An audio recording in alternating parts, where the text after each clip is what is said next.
Newsday continues here on One News Now. I'm Dani Laurel. Now here are the biggest stories from the economic and corporate front. BPI says corrections of the duplicate debit transactions can be expected within today. Following a flurry of complaints in social media, BPI announced that some ATM, CAM deposits, POS, and e-commerce transactions from December 30 to 31st of 2022 were posted twice. BPI says it is already working on reversing the duplicate transactions, but admits that customers may experience intermittent access to the bank's web and mobile platforms given the high volume of inquiries. BPI assures its customers that their accounts are safe. Digital advocacy group Digital Pinoy says BPI should inform their customers if their system has been compromised. The group also says BPI should cancel any double transaction without conditions. Now, the Bangko Sentral says it is now closely coordinating with BPI over the issue. The BSP says BPI has already identified the root cause of the operational error and committed to reverse the erroneous transactions and restore mobile and internet banking services as soon as possible. The Bangko Sentral has also instructed BPI to submit a timeline and updates on the corrections. Now, the national government debt slightly inched up to 13.64 trillion pesos as of the end of November. In a statement, the Treasury Bureau said government can only incurred an additional 3.15 billion peso debt since the end of October. 69.1% or almost 3/4 of the total outstanding debt came from domestic borrowings. The rest was sourced from foreign creditors. The Treasury Bureau said net issuance of government securities added nearly 76 billion, while peso appreciation trimmed over 3 billion pesos from the debt stock. Factory activity in the country hit a 6-month high in December on the back of a rise in production and new orders. December marked the 11th straight month of expansion of manufacturing activity as the S&P Global Philippines Manufacturing Purchasing Managers Index jumped to 53.1. That is higher than the 52.7 posted in the previous month. S&P says the release of pent-up demand because of the pandemic helped the manufacturing sector recover this year. The latest upturns in the country's output and new orders were also found to be stronger than the survey averages. Based on the PMI reports, the Philippines had the highest reading among some of its ASEAN neighbors for the month. President Bongbong Marcos is now in China for a 3-day state visit, his first official trip outside of the ASEAN. And for the details, mobile journalist Julie Baiza is reporting to us live from Beijing. Julie, what is the latest? Then President Bongbong Marcos will meet with 3 Chinese officials here in Beijing today. His first meeting is with Li Zhangshu, chairman of the Standing Committee of the National People's Congress. After that, Marcos Jr. will meet with Chinese Premier Li Keqiang and with his counterpart Xi Jinping at 5 p.m. The Chinese president will then host a banquet for Marcos and the rest of the Philippine delegation tonight. Due to the strict COVID-19 restrictions, Marcos Jr. will not meet the Filipino community in Beijing. Upon arrival at the airport, delegates and members of the media were immediately subjected to antigen tests. A health declaration form was also required for symptoms and possible contact with COVID-19 patients. So far, the Office of the Press Secretary said all members of the Philippine delegation tested negative. Dani?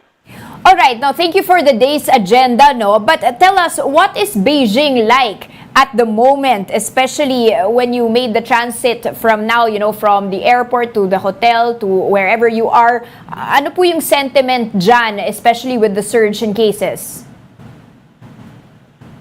Actually, currently we're on bubble setup. So medyo mahigpit. We have to wear this type of mask, N95 or KN95 mask. And then while waiting for our antigen test, we have to wait inside our room, sinerve lang yung food. And then after, we were allowed to go out when all tested negative. And currently, the media delegation is here inside the media center. We're not allowed to go to any event today, only for close-in of President Bongbong Marcos. Okay, now Julie, thankfully, you've all tested negative, but in the event that someone tests positive, ano po yung protocol? Well, according to the DFA, you have to wait until mag-negative ka. So, kailangan mong maiwan dito sa Beijing and mag-isolate. Kapag nag-negative, there will be some sort of charter plane for you kasi so far medyo hindi pa malinaw kung ano yung gagawin since we're asking kung sino pa yung sasagot nga in case na merong mag-positive kasi wala ding malinaw na directive sa media delegation. All right. In terms of coverage, no, will the movements be limited to number of persons in the room and then pwede bang mag face-to-face interviews? Paano po mangyayari 'yon? Actually, sa lahat ng meetings ni PBBM today, close in lahat yon, allowed lang ng one photographer. So again, dito sa likod ko, ito yung media center. Dito lang nag-stay lahat ng buong media delegation. So umaalas lang yung para sa full coverage, one photographer per event. So sa 3 events today, 3 camera crew or photographer lang yung allowed na lumabas. And lahat sila ina-antigen test din before yung coverage nila. Sa may scheduled tomorrow na kapihan with BBM, so some sort of press conference. So doon siguro mapapayagan na makausap or makasama natin yung Pangulo. Hindi pa rin napafinalize ngayon kung paano yung magiging setup. Pero we're hoping na another hall like this kasi pwedeng mag one seat apart para sa mas mahigpit na COVID protocols. Okay, kapehan, pero paano magkakape na nakamask, no? What is on the agenda today? They were mentioning, at least the government, there will be discussion on 10 bilateral agreements at least. May schedule po ba dyan, or is that just in one go? Do we have any more details on what will be discussed and when? We know na there will be around 10 to 14 bilateral agreements na expected na ma-sign here today sa Beijing. These agreements are in the agriculture sector, energy infrastructure, science and technology, trade and investment, and people-to-people exchanges. According to the President, he will also push for the tourism and cultural cooperation between China and the Philippines. Kanina rin, while we were waiting, nakita natin na yung mga business delegation, lumalabas na rin sila. So kasama sila ng Pangulo sa iba't ibang events ngayong araw or sa pakikipag-meet doon sa 3 Chinese officials. Okay, Julie, before we let you go, no, can you give us more color on sino yung mga kasama ng presidente sa ngayon? You mentioned some representatives from the business sector. Anyone of note? And ilan po yung delegation niya apart from those in government? Currently, wala tayong bilang kung ilan yung business delegation, Pero yung mga nakita natin kanina, the direct sponsor, actually, was here si Senator Amy Marcos, kasama rin na lumabas ng Pangulo kanina. Sir Wilson Flores from the Pandesal Forum, kung familiar tayo, isa siya sa mga notable na parati natin nakakasama sa media, and he said na the First Lady will have another schedule for them daw, kasabay ng activity ni BBM today. So currently hinihingi natin yung information about the side trip kasi parang magkahiwalay ata si First Lady and si BBM today. So aside from that, wala pa tayong ibang nakakausap. Kanina, we had a chance pala to talk with the Philippine Ambassador here in China, and then nabigyan naman niya tayo ng konting information. So una, malungkot daw yung members of the Filipino community kasi hindi nila na-meet si President Bongbong Marcos. Merong ilan na konting disappointed daw, pero kahit pa paano, masaya sila kasi special at naging bahagi yung China, itong Beijing, sa naging state visit nga, na unang state visit ng Pangulo outside Southeast Asia. So kahit pa paano ay nabisita para din daw makita yung kanilang sitwasyon, given nga na mahigpit yung protocols and COVID restrictions dito, naiintindihan naman daw yan ng Filipino community. Correct, no? Medyo mahirap ngayon makipaghalubilo there. Thank you so much for those updates and stay safe. Mobile journalist Julie Baiza reporting to us live from Beijing in China. Now we will be back with more stories after the break. Keep it here on One News.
Expectations in terms of how quick the rebound could be in the first quarter, given we know the COVID spread, we know all of these now travel restrictions in place as well?